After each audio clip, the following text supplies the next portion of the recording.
What is up, my nimbugs? It is Caleb here to tell you about a very interesting deck that I've been brewing for the past week now. Now, this is RHINOSECT Turbo. This has sort of become a pet deck of mine as of late, and that doesn't mean that it isn't absolutely a serious tier 1 meta contender. It just means it's really cool and really fun. So RHINOSECT here is an 8/5 2-cost Frost Elestral, and if you have an Elestral in your rune row, you can special cast him from your hand, and he can target and destroy an empowered Elestral. So essentially, that's going to combo really well with the brand new card, also in Daybreak, Rhinymph, which can expend 1 Frost to move him to your rune row. He then equips to an Elestral on field.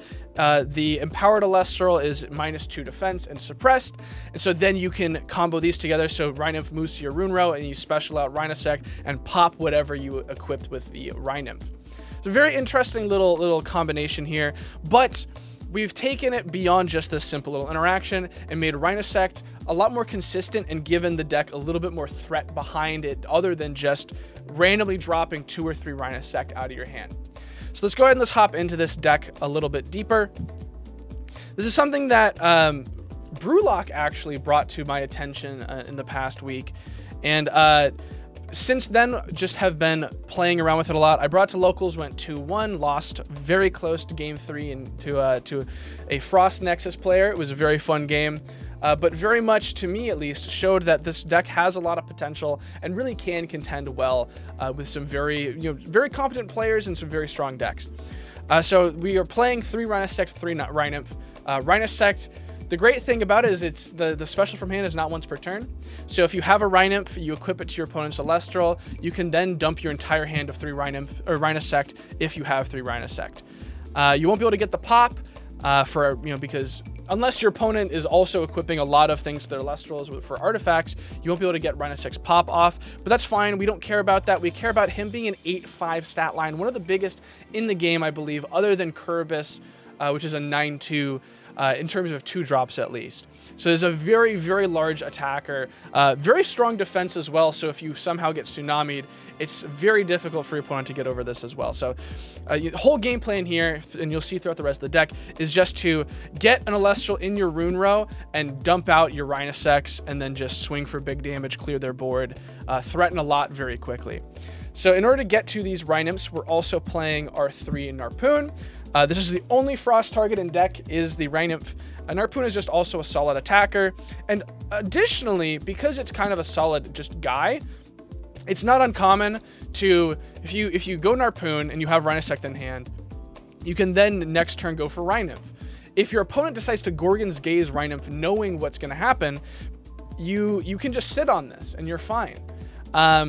If they are unable to out either of these Elestrals, on your next turn you can just ascend into the RHINOSECT and still get your attacks that you care about. Because again, the pop on the RHINOSECT is really nice. We care about is that this is a very, very strong attacker, even stronger than something like Cryovern, which is only a 7.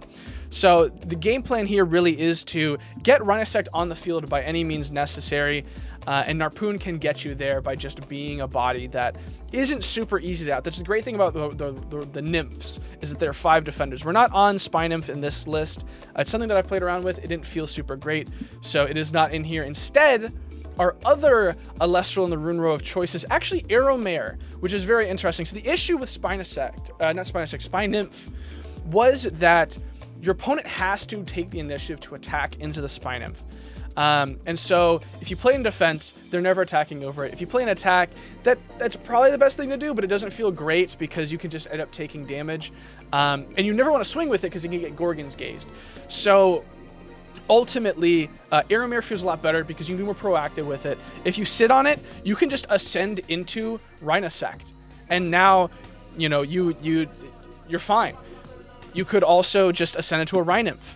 Empower your Arrowmare and then go into RHINOSECT. You can ascend Arrowmare into literally any Elestral, and it doesn't feel bad because it turns your RHINOSECT online, and it's also a really solid stat line.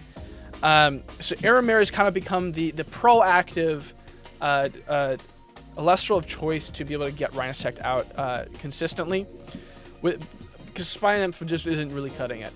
One of our main targets actually for Ascension here, though, is Verituka, brand new card from Daybreak. When this attacking Verituka enters battle with an attack position Elestral that is equal or fewer enchanting spirits, you can suppress that Elestral and destroy it, and there's no damage dealt from the battle. So it's kind of similar to Veritaqua, except instead of attacking a defense position Elestral, it attacks into an attack position, and if you ascend Veritaqua over an Aeromare, it'll have 2 spirits. So that threatens a lot very quickly.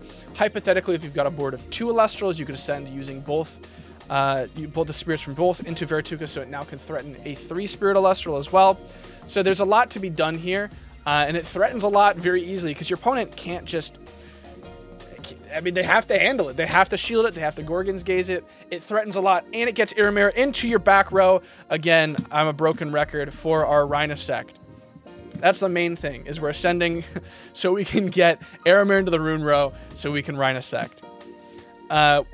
Outside of these wins, these are the only wins that we're on. We're also on Triple Rabbit because it's insane, but also because we can play 2 Boombat. This is another option for our Aeromare or even the Rhinymph. If you just are unable to get it to activate, you can just ascend into Boombat, and Boombat will survive a turn and then can, you know, pop a card. So the sort of game plan here, this is actually something that has happened to me in playtesting and in locals. So I'll ascend over something like an Aeromare. Boombat has 2 spirits under it, and we've got a Thunder under it. We'll disenchant, pop one of their Elestrals, and we'll have some sort of back row set up. So now they have to deal with the Boombat in some fashion, because if they don't, we can re-enchant, pop a guy next turn again. And we can, for any of my Yu-Gi-Oh players out there, this is kind of like Trident. Is it threatens a pop every single turn, and your opponent has to deal with it. Now, it's obviously not as strong as Trident, but the threat of that pop every turn is very serious, and it's also an Elestral pop, which very few big guys that protect themselves have protection against Elestral pops. It's a major way to get around a lot of protection that people are running for big guys, and so being able to naturally run Boombat is pretty solid here. 16. We got 19 Elestrals here, so we got 21 runes we're about to run through. We're running triple Nog because we really want to see RHINOSECT. It's actually very interesting. You know, there's Ardvarum, I believe, which was just revealed as a part of the brand new tournament packs. Yeah, Ardvarum. It's a brand new Elestral. I believe it's coming out in Moonrise, but they have early in the tournament packs. And this is something I'm considering in this deck that maybe is justification to be playing the Spy Nymphs, because it can search insect cards from your deck and add it to your hand, which RHINOSECT is one of those. So there's very much something there. I have to get those in hand, and also they have to be legal. They're not legal, I think, until September, October. I'm not actually sure when those go into legality, especially since this is not a card that is being released early, I think, through tournament packs. And so very much something I want to play around with, very much something that's interesting. And there's also another card that's mentioned called Antiton. I don't think we know what that card does yet, so that's very much somewhere that this deck could potentially go in the future. But regardless, we care about Nectar of the Gods drawing into our RHINOSECTs. We've got triple Ambrosia because it's basically Max C. We've got triple Resting on Your Laurels. This deck doesn't actually commit that much spirits to the board unless you're in a winning position with RHINOSECTs. You think that because we're empowering Elestrals with our Elestrals as artifacts, you're going to have a lot of spirits around for a long time, but because of the way that RHINOSECT and Rhinymph interact, you're never sticking this the equip too long. And then the same thing with the Aeromare. Aeromare, we don't actually care about the effect to make it so that our Elestrals can't be targeted or destroyed by Elestral effects. We don't care about that. We just care about having something in the rune row so we can go into RHINOSECT for free, pretty much. So we're happy to just kind of use that as a spirit on board to cast for other stuff. So we're never really sticking a lot of spirits because we're just sitting, waiting our time until we can drop the big guy. So resting is a very, very solid removal option, and very, very good into a lot of very big guys, which you'll see in the gameplay video in a little bit. Then the rest of the deck, we'll just turbo through it. It's just all of our counter runes. We're running triple Gorgons, triple Poison Tips, triple Shield, and then, of course, triple Tsunami. We're running water naturally, so we want to be on Tsunami, ideally, and then we just have a lot of space, so we can just run all of these counter runes here. So that is the main deck. I believe it's 19 Elestrals, 21 runes. Our Spirit deck here is going to be 4 water. 4 water. We've got 5 thunder for the boom bat and the Ast Rabbits. We've got 5 wind, and we've got 6 frost. These are definitely ratios you can play around with. I think the 4 water are fine. The thunder could end up being a frost probably. You don't need much more wind because you, like I said, you do not care about the wind enchantment other than for exactly when Aeromare is on field. You do not need to re-enchant it with wind when it becomes an artifact. We don't care about that. The Viratuka will be getting wind because you ascend it over an Aeromare. So these winds, you could play like 2 wind and you'd be fine probably. We'll play an additional amount because the Spirit deck in this is not really that tight. So that's the Spirit deck. For our side deck, because we are finally in best of 3, so we're running triple Dense Fog, triple Cryoblast, triple Pandora's Box, and then triple Owloon. This could be another card. I don't really know what a good one of to toss in here would be.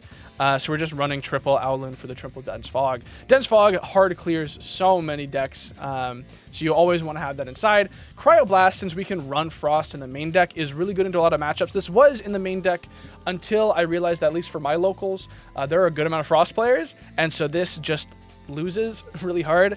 The only match I lost, I had a game where I opened every single Cryoblast in main, saw every single RHINOSECT as well, with no ways to get any of them to actually be activatable. So these become side deck cards, just in the case that you end up playing against Frost. Not certain how good Frost will be into Daybreak, so this is a little bit more of a how the meta goes and what your locals looks like. Pandora's Box, though, it kills so many decks in the format. Mainly running this for Wasp Ivy, but there's some other stuff that it's pretty good into as well. And so that is the deck. That is our funny boy RHINOSECT, but that's not the end of the video. We have a gameplay video here that we're gonna go ahead and hop right into. All right, we are here in the gameplay. We are playing against Dymax as usual, and he is on a very interesting brew of Solar Nexus, attempting to turbo out Celestial as quick as possible. He's going to start off his turn enchanting Apollo with 2 spirits, and then going for Exaltus to Nexus. Exaltus is going to add from deck to hand an Ast Rabbit. He's then going to set 2 cards in his back row and pass it on over to me. I'm drawing a Viratuka for turn. A little silly to have that there. We're going to go for Nectar of the Gods, drawing 2. Hitting the Aeromare feels pretty good, but we're going for the Rhinymph here. We want to threaten that Rhinymph effect as soon as possible, such that we're going to force out a Gorgon's Gaze here.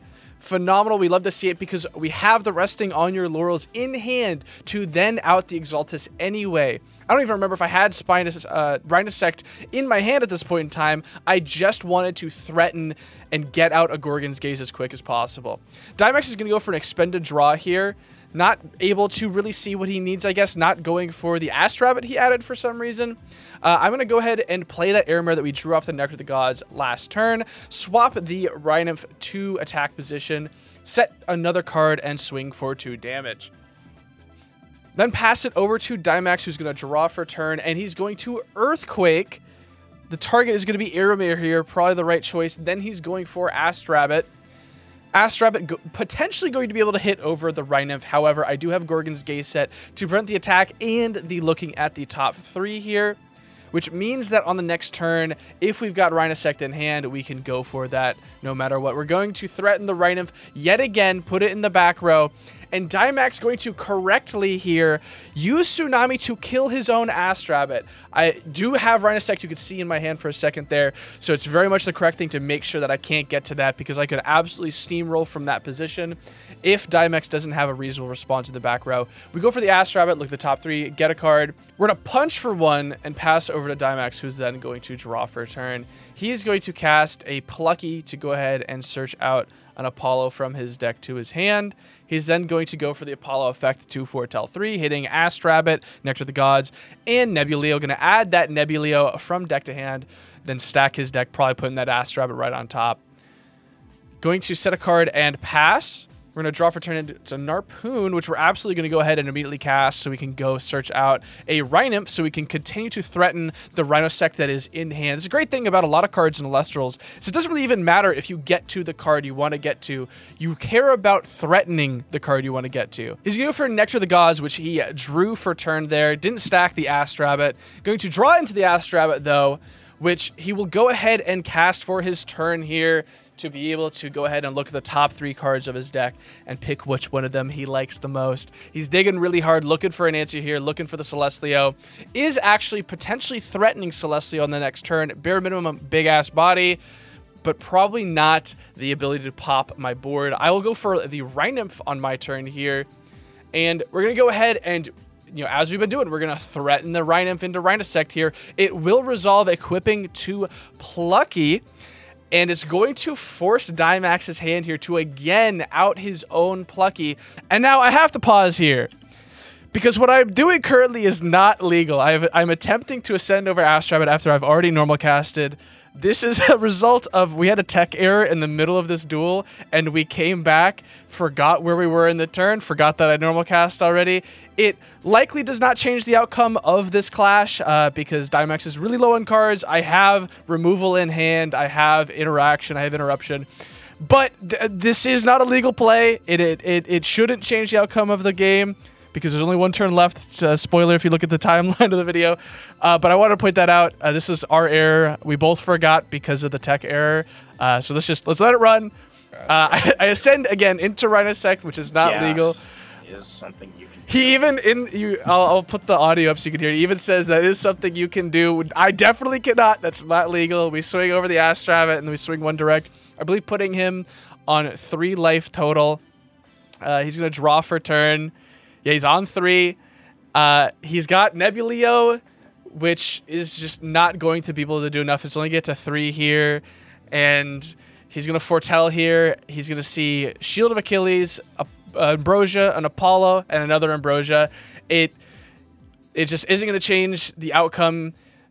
So I'm going to pause here. So he would be able to Apollo and be able to make Nebula really big. He wouldn't have hit anything off of the Apollo, though. He has a Lumaru, which also maybe could have done something. Maybe First Light could have stacked. But him being on as little life as he was at 4 to at the end of my turn, I swung, he put him to 3. So again, this doesn't change the outcome of the game. RHINOSECT, you know, still did quite well. I did not drop a single game against him in testing, in recording matches for you to see today. But I wanted to put the caveat that, you know, I did make an illegal play there. Again, doesn't change the outcome of the game. Let's finish the video. And there you have it, RHINOSECT Turbo. It's a very, very cool deck. It's very fun to play, very fun to pilot. One thing that's not in this list is Heliolith. Heliolith is something you very much could consider. I cut it because I have bricked on it one too many times, and it just doesn't feel like there's enough ways to proactively get Elestrals in your rune row. Now, with Aeromare in the deck, it might be a little bit easier, and so maybe Heliolith becomes more of a viable play. But that's something that I haven't tested around with too much. This deck list, though, has been tested. It's felt really good. This is something that I probably will be taking to locals this week. So what do you think of RHINOSECT? Let me know down in the comments below. And with that, thanks for watching. Peace out, my Nimbugs.